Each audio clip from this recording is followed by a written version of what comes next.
A soft orange glow blanketed the shoreline as waves gently lapped against the sand, the sun dipping below the horizon like any ordinary evening. The beach house stood quietly at the edge of the water, weathered but beautiful, its porch lights flickering on automatically as dusk settled in. From a distance, everything appeared peaceful, almost too peaceful, like a picture-perfect postcard hiding a chilling secret. That evening, in late July 2020, the house belonged to an engaged couple who had come here to celebrate what was supposed to be the beginning of forever. They had rented the property for a quiet weekend away from the chaos of city life, no neighbors, no noise, just them and the ocean. Witnesses saw them earlier that afternoon, laughing while carrying groceries inside, the woman wearing a wide-brimmed hat, the man jokingly chasing her with a bottle of wine. They looked happy, in love, completely unaware that this beach house would become the last place they were ever seen. Hours later, everything changed. No phone calls, no texts, no signs of struggle. When the property owner returned the following morning to deliver kayaks, he found the house unlocked, the lights still on, and their phones charging on the nightstand. Clothes neatly folded. A dinner set for two, untouched. Their car was still parked in the driveway. But the couple was gone. Search efforts were launched immediately. The Coast Guard scoured the shoreline. Drones combed the waters. Police dogs tracked faint scents to the cliff's edge, but the trail stopped cold. It was as if the couple had simply vanished into the wind. No blood, no broken glass, just a mystery that began quietly with the sound of waves and ended in an eerie silence that still haunts that beach house today. The investigation into the couple's disappearance began within hours of the property owner's report to local authorities. What initially seemed like a late return from a romantic walk quickly spiraled into a full-scale missing persons case. The responding officers noted the eeriness of the scene immediately. Nothing was out of place, no overturned furniture, no signs of forced entry, and no indication that a struggle had occurred. It was as if the couple had walked out the door and simply never returned. Their personal belongings remained untouched.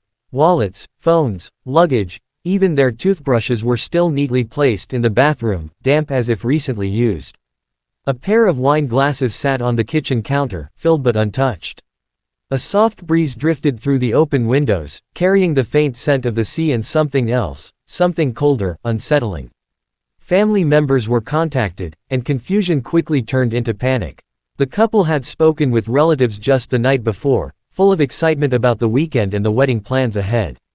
Nothing seemed out of the ordinary. They were deeply in love, happy, with no history of conflict or mental health concerns. Authorities interviewed nearby residents and tourists, but the area was sparsely populated, and no one had seen or heard anything unusual. There were no surveillance cameras in the immediate vicinity. The closest traffic cam was over a mile away and showed nothing more than seagulls and swaying palm trees during the critical hours. The coastline was searched extensively. Boats, helicopters, and divers were deployed to scour the waters, but there were no signs of anyone having entered or exited the ocean. Bloodhounds picked up a scent that led them to a jagged cliffside trail that ended abruptly at a steep drop, but there were no footprints, no drag marks, just wind-blown sand and salt-crusted rocks. Speculation began to grow. Some suspected a tragic accident. Others whispered theories of a double abduction, or something more sinister. But the most haunting element remained the silence, no calls for help, no messages left behind. Just the lingering question, how does a couple disappear from a beach house without leaving a single clue? In the weeks following the couple's disappearance, as the initial shock began to wear off, a storm of rumors and speculation began to swirl, both locally and online. With no solid evidence, people's imaginations filled in the terrifying blanks. Every unexplained detail fueled a new theory. The quiet, empty house with no signs of struggle. The untouched dinner table. The unlocked doors. It was too clean, too strange. Something didn't add up. Some believed the couple had staged their own disappearance. They pointed to the quiet nature of their departure. No noise, no mess, no last phone call. Perhaps they'd decided to leave everything behind, start fresh somewhere far away, off the grid. But to those who knew them, that idea didn't hold water. There were wedding invitations still unsent, jobs they hadn't quit, money left untouched in their accounts. Nothing about their lives suggested they were planning to run. Others leaned into more sinister possibilities. One popular theory centered on the remote nature of the beach house itself. Surrounded by cliffs and dense trees, the property had limited access. What if someone had been watching them? Waiting. Some locals mentioned seeing a strange boat offshore late that night, its lights dimmed. Police never confirmed the sighting, but it was enough to send imaginations racing. Could someone have come by sea, taken them, and vanished into the night without a trace? Then came talk of the cliff. Dogs had tracked the couple's scent to its edge, and some believed they'd fallen, or jumped. But there was no evidence of a fall. No bodies. No clothes, no debris in the water. And the couple wasn't known for hiking or climbing. They had planned a relaxed weekend, not one filled with risky adventures. Even stranger theories took hold in online forums. People speculated about underground caves, secret lovers, even government involvement. The beach itself, once known for its beauty, gained a reputation for being cursed. Local fishermen claimed that odd things happened around the area, boats stalling near the reef, strange lights seen just below the water's surface at night. Despite the wild theories, the investigation yielded no hard evidence. No suspects. No leads. As more time passed, the couple's story began to drift into legend, another mystery with no ending, just questions. A love story turned ghost story, whispered about in coastal bars and Reddit threads. It was a puzzle with too many pieces missing, and with each passing day, hope of solving it seemed to slip further into the shadows. As days turned into weeks, and weeks into months, the case that once dominated headlines slowly began to fade from public memory. The missing couple's families, devastated and without answers, continued to push for updates, but with no new evidence, the investigation grew cold. Billboards that once bore their smiling faces were taken down, news segments replaced their story with the next breaking event, and the beach house where they vanished was quietly taken off rental listings. It sat untouched, a shell of a place frozen in time, a haunting reminder of love, mystery, and loss. 5 years passed. Nature, indifferent to human tragedy, continued its rhythm. The tides came and went. The surrounding cliffs slowly eroded with wind and water. Tourists returned to the once notorious beach, unaware of the story that once gripped the area.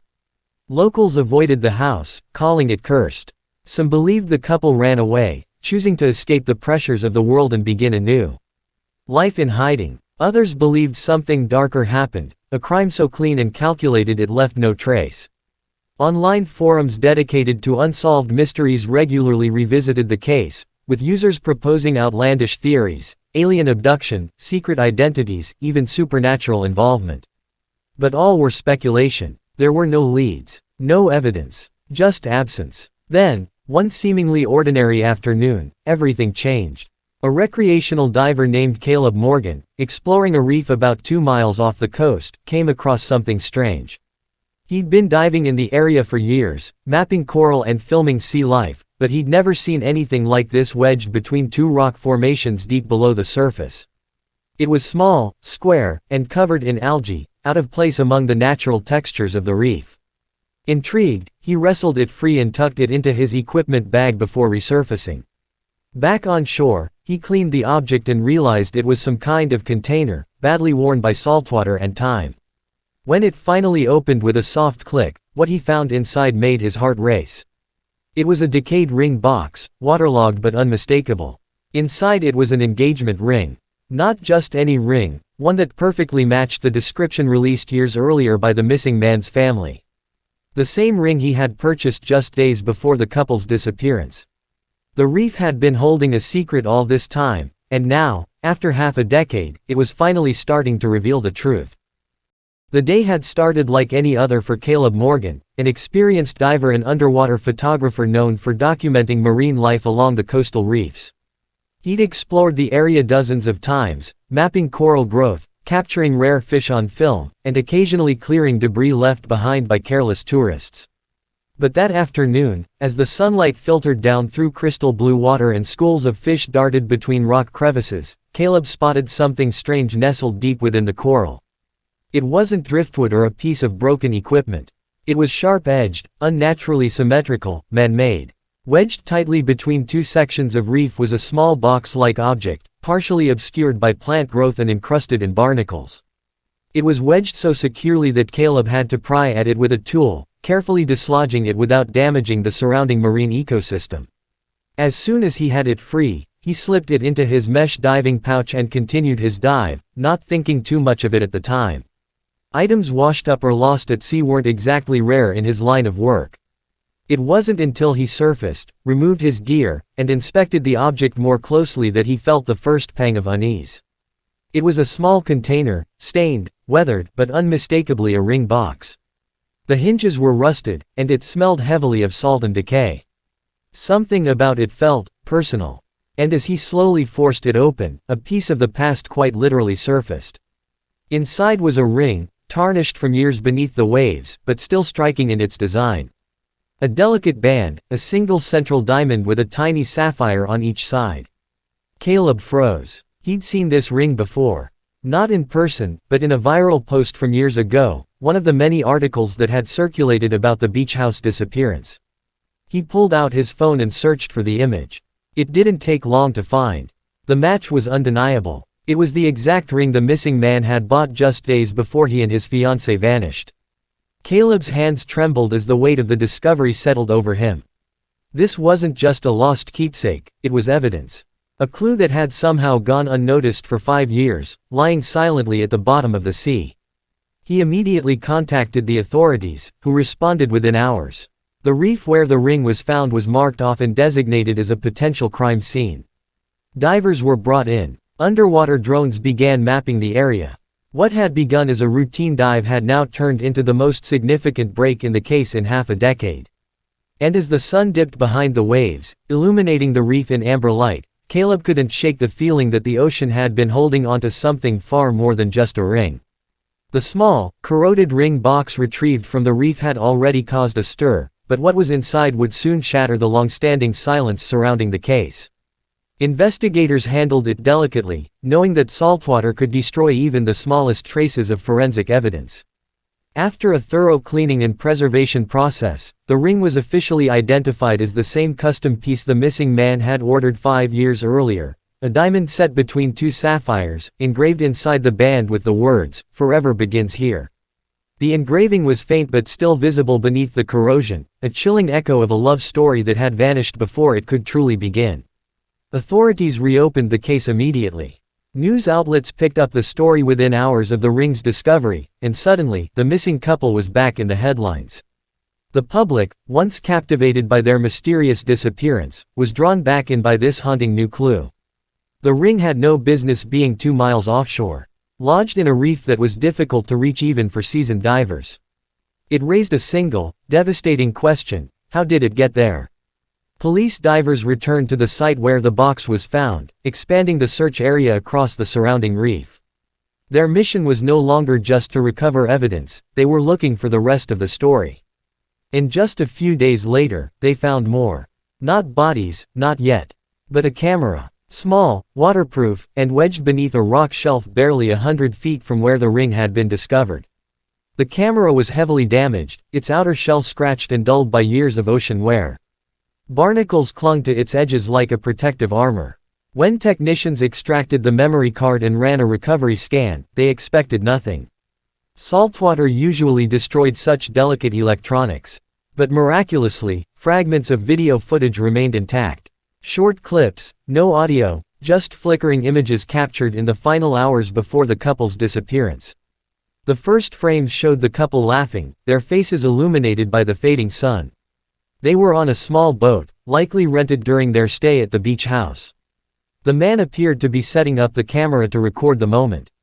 He pulled something from his pocket, the ring box. The woman's eyes widened in surprise, her hand going to her mouth in joy. It was supposed to be a proposal, captured on camera, framed by the open sea. But the footage glitched suddenly. The camera tilted violently, falling sideways. The screen turned into a blur of motion, then water, then darkness. That fragment alone was enough to suggest what investigators hadn't considered: the couple had gone out to sea. Possibly for a private moment. Possibly for the proposal itself. And something had gone horribly wrong. The ring box, once the symbol of a future together, had become the only surviving witness. It had spent 5 years silently telling a story no one could hear, until now. The footage recovered from the waterproof camera was damaged, fragmented, and at times nearly unreadable, but within the distorted images, investigators found more than they ever expected. Technicians worked day and night to stabilize the corrupted video files, frame by frame, until the timeline began to take shape. What started as a sweet, heartfelt moment between a young couple slowly transformed into something far more unsettling. The first visible clip showed the man holding the ring box, clearly preparing to propose. The woman looked surprised, smiling wide, her hand covering her mouth as she nodded. It was a moment of pure joy. They were alone on a small rental boat, about 2 miles from shore, drifting peacefully in the calm evening waters. The sun was just beginning to set behind them, casting golden reflections across the waves. For a brief time, everything seemed perfect. Then, the tone shifted. In the next clip, the boat was rocking more violently. The sky, now darker, showed signs of a fast approaching storm. Clouds rolled in quickly, and the couple appeared concerned. The man fumbled with the camera, trying to keep it upright, while the woman looked out over the water, pointing at something in the distance. The footage glitched again, jumping a few seconds forward. Now the camera lay sideways on the deck, capturing only glimpses of their legs and the sudden soundless thuds of frantic movement. Then came the most disturbing segment. A figure, indistinct and in the far background, appeared to be moving in the water, not far from the boat. Not swimming, not diving, just floating, then disappearing under the surface. The woman seemed to panic. She rushed toward the side of the boat, shouting silently, and the man followed. The camera tilted again as though knocked by someone or something, and for a few frames, all that could be seen was chaos. The edge of the boat, a splash, a hand reaching over the side, and then the camera slid across the floor and dropped, capturing the image of the man diving into the water. The next footage was underwater. Dark, blurry, but unmistakably real. The camera had continued to record briefly as it sank into the depths. The last visible moments were a blur of bubbles, a scream cut short by silence, and then, nothing. Just deep blue water and the slow drift of the boat disappearing from view. Experts couldn't confirm what exactly the couple had seen or what caused the panic, but one thing was clear, something unexpected and dangerous had happened. It wasn't just an accident. The woman's terrified expression, the sudden dive, the storm, the figure in the water, none of it added up to a simple tragedy. There were too many questions. Why had the boat not been found? Why hadn't the rental company noticed it missing? And who, or what, had been out there with them? The ring box and camera had changed everything. No longer a cold case built on assumptions, the investigation was now alive again, filled with fresh energy and terrifying possibilities. The ocean had given up 2 secrets, but it was clear it still held more. What exactly had happened on that boat in those final minutes was unknown, but one thing was certain, they were no longer alone out there. News of the recovered footage spread like wildfire.